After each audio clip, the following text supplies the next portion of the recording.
Hi guys, my name is Janvi Doshi. I'm a student teacher at Bombay Teachers Training College and I'm back with the second part of my first video, which is harmful bacteria. Let's get started. History. First, let's go to the history of infectious diseases. 430 BC Athens. Then there was in 165 AD Antonine plague. In 250 AD there was Cyprian plague. In 541 AD there was Justinian plague. Now, as we know, since the rise of COVID 19, we have seen that there have been a history of infectious diseases before, also. It's not the first pandemic that we are looking at. So, when we go back, it starts right from 430 BC Athens. In the 11th century, there was a outbreak of leprosy. In 1350, there was an outbreak that is also called as the Black Death. In 1492, there was the Columbian Exchange. In 1665, there was the Great Plague of London. In 1817, there was the first cholera pandemic. In 1855, we had the third plague pandemic. We've seen plague has come a lot of times when we go through it. In 1875, there were Fiji measles pandemic. In 1889, there was Russian flu. In 1918, there was the Spanish flu. In 1957, there was the Asian flu. 81 followed with HIV and AIDS. In 2003, there was SARS. In 2019, we had COVID 19, which is still going on till the year 2021. So, this was the history of pandemics and how was it caused because of harmful bacteria. Right. So, first, in the last video, what did we learn about? We learned about useful microorganisms. We saw about lactobacillus, we saw about rhizobium, we saw yeast, we saw many other probiotics that help us and are also called as the useful bacteria. Now, today in this video, we are going to learn about antibiotics and harmful bacteria. Now, first, let's move to antibiotics. What exactly are antibiotics? They are carbon compounds obtained from bacteria and fungi.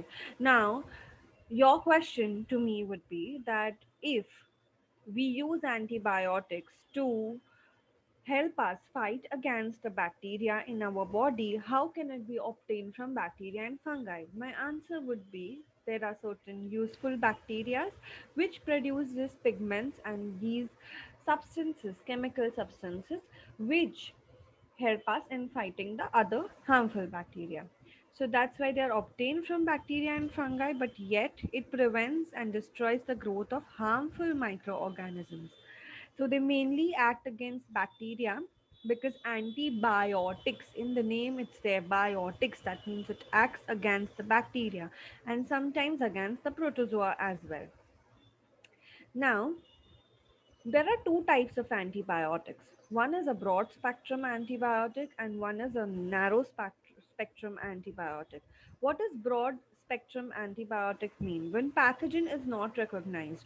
So, for example, if I'm sick, but the doctor doesn't know that, okay, you're sick, but I think you might have this flu.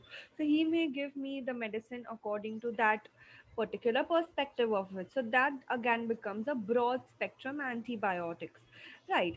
Like ampicillin, amoxicillin, tetracycline. So these are broad spectrum. मतलब okay, आपको कोई भी disease होगा, there will be a effect of this antibiotic on your body. Now there is another type which is narrow spectrum and spectrum antibiotic. Now with narrow spectrum antibiotic, we know that the pathogen is recognized or not. So the doctor will tell you, I can't understand what's your actual issue. I think you may get some tests done, and then from the test you may understand that okay, you have malaria. So if you have malaria, what are you gonna do? Doctor's not going to give you ampicillin and amoxicillin. He is going to give you chloramphenicol. Now, chloramphenicol treats malaria. That means it's a narrow spectrum antibiotic specifically to treat that particular disease, not just anything he feels like. So, There are the narrow spectrum antibiotics include penicillin, gentamicin, erythromycin. So if you don't have fever and I just, be like, just take something, like which is antipyretic, it's not going to work out like that. The antibiotic should have a particular effect on your body, on a particular disease in your body. And that's why there are categories as broad spectrum and narrow spectrum. And when there is broad spectrum antibiotic and when there is narrow spectrum antibiotic, we know that the result that we are going to get is according to those, right? Now, in the picture, you can see it's penicillin. Yeah, it looks a little like a huge ball of fungus. So, penicillin controls the infection of Staphylococcus, Clostridia, and Streptococcus. Staphylococcus, you know that, sometimes you just get pimples on your face. So, that is because of Staphylococcus. Clostridia, I'm sure everyone must have heard that, if you get a cut by a blade or anything, you need to take a tetanus injection so that you don't develop tetanus. So the tetanus belongs to the Clostridia category, and streptococci, that means throat illnesses, that occurs because of streptococci, and that can also be cured by penicillin. Now, this basically is used to cure infections of ear, nose, throat, and skin. Like I said, it cures pneumonia and scarlet fever too. Now, you must be saying that, okay, so why are we not treating people who get COVID and suddenly have pneumonia with penicillin? Because we don't just use one particular antibiotic to you know cure a particular disease, because then you develop antibiotic resistance. We'll come to it a little later. What is antibiotic resistance? Now, precautions while taking antibiotics should be taken when prescribed by a doctor. We know we all are doctors, so we just be like, I'm feeling well, I don't feel like eating a medicine today. No, you should not do that with antibiotics, because then your body is going to retaliate to it when you eat it the next time. Dosage and duration should not be altered. Sometimes you're like, the chemist will be like, ma'am, there's no ibuprofen 250 grams. I think I'll give you 500 grams. And we'll be like, huh, we'll take half a medicine tablet. We can't do that. You are tempering with the dosage. Even if you're taking half the tablet, that doesn't mean that it's going to become 250 gram and go into your body. So it shouldn't be altered at any cost. Do not suggest others what worked for you. So suppose if I was sick and I felt great by taking erythromycin, I will not go around telling people that you should also take that. You will be okay. Don't go to the doctor, because doctor will just charge money and he'll tell you what to eat. But no, you need to go to the doctor, because if erythromycin worked for me, my body is different than your body. It may not work for you and you may get some reaction to it. So one should not do that. Prevent antibiotic resistance at all costs. Now, suppose if I have an antibiotic course of 5 days and I don't finish it because I just feel fine on the third day of the course, and I feel like, okay, I'm fine. So, like, why not? I'll not do it. I'll not complete it. That means that you did not expose the bacteria and the germs in your body to complete dosage of antibiotics, because of which they didn't get completely killed but they just became resistant to it. So for example, when that infection again superfaces you, what will happen is that when you take the same antibiotic, it will not work for you. Why? Because you already exposed that bacteria enough with that dosage of the antibiotics that you were taking previously, so that now the bacteria knows कि okay fine, इतने dose से तो I am not gonna, मेरे को कुछ नहीं होने वाला, I will not do like that. And when it says that, your body will not help you in acting against that antibiotics. You're taking antibiotics, spoiling your health, but the bacteria is also not getting killed because it's been resistant to the antibiotic that you took previously, because you didn't do as you were told, you did what you wanted to do. So that should be prevented at all costs. Do not buy antibiotics without a prescription. We all know that we one should not do that at any cost. What is this? What do you see in this picture? You see that there is a plate which is sort of a little turbid, and there are certain white colored pallets that are kept, and around those pallets you see there is a circular kind of thing that has been formed. Now, the pallets that you see, the white dots that you see in here, are antibiotics. The turbidity that you see are the microorganisms, and the clearance that you see is the action of antibiotic on your body. Okay, so on that particular organism. So, suppose if I am having a streptococcus infection and I have, like done everything. I took all this medicine when I had streptococcus infection way back in, let's say, 5 years back. And I didn't complete the course because I didn't feel like completing the course. But then, after a few years, when I again had that streptococcus infection, I saw that none of these same medicines were working and helping me to kill my infection.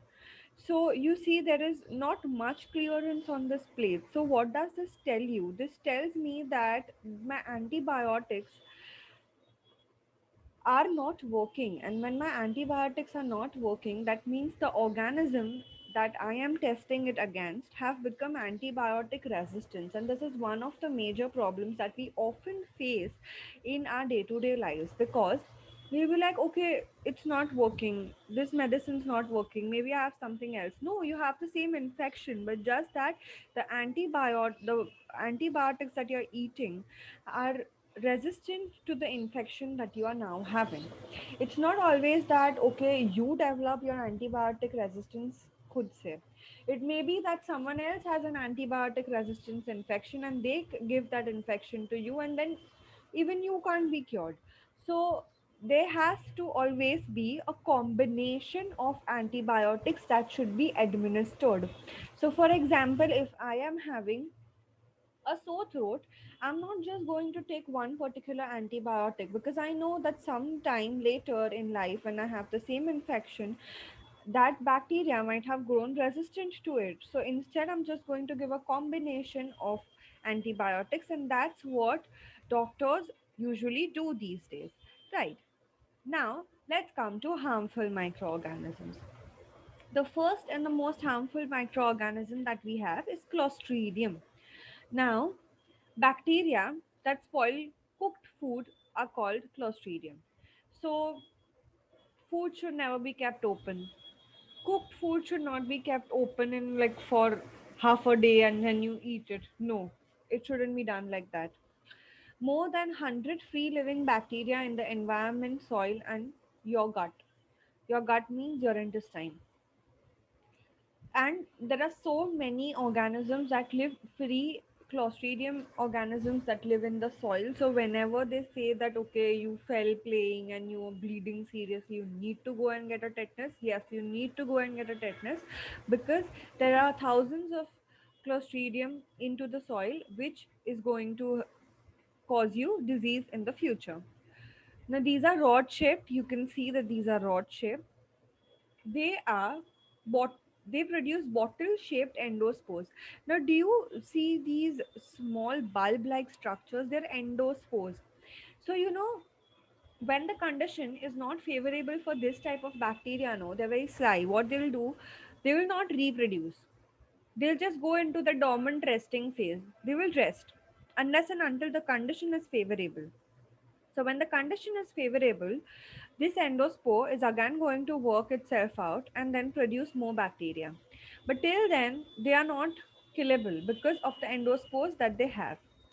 They are anaerobic. That means they can survive even without oxygen. So you think that, okay, maybe I won't, nothing will happen to me if I don't take a tetanus injection, nothing will happen to me if I don't do this, because nothing happened to that person. No, they're anaerobic.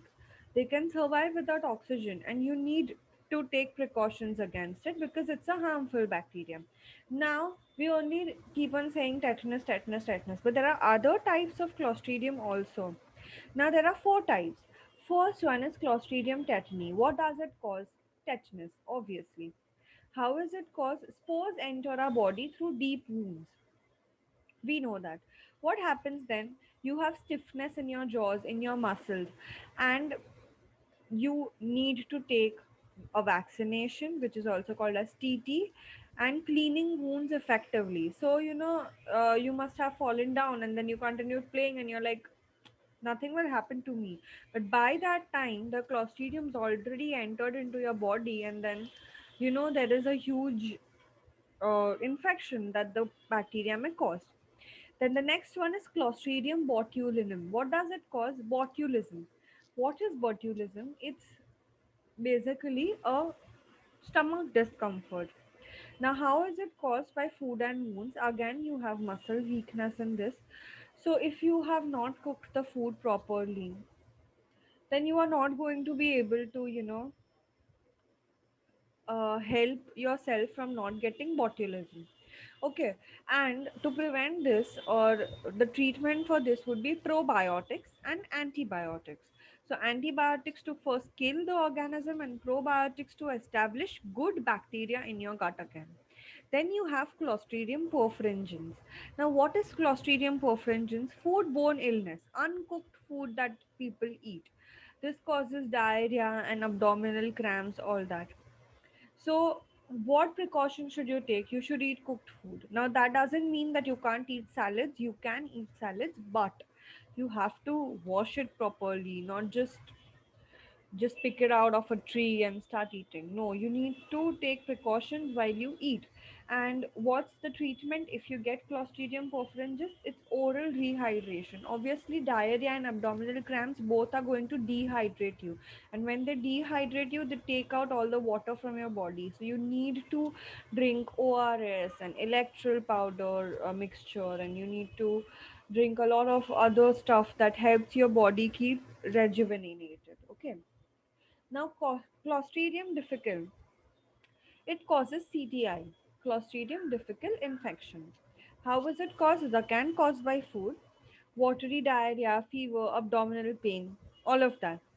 So, we need to eat well cooked food, clean cooked food, can be treated by probiotics and antibiotics.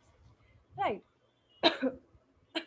This is how Clostridium difficile looks like under a electron microscope. This is how Clostridium perfringens look like under a compound microscope. This is how the botulism looks like under the compound microscope, and this is how Clostridium tetani look like under the compound microscope.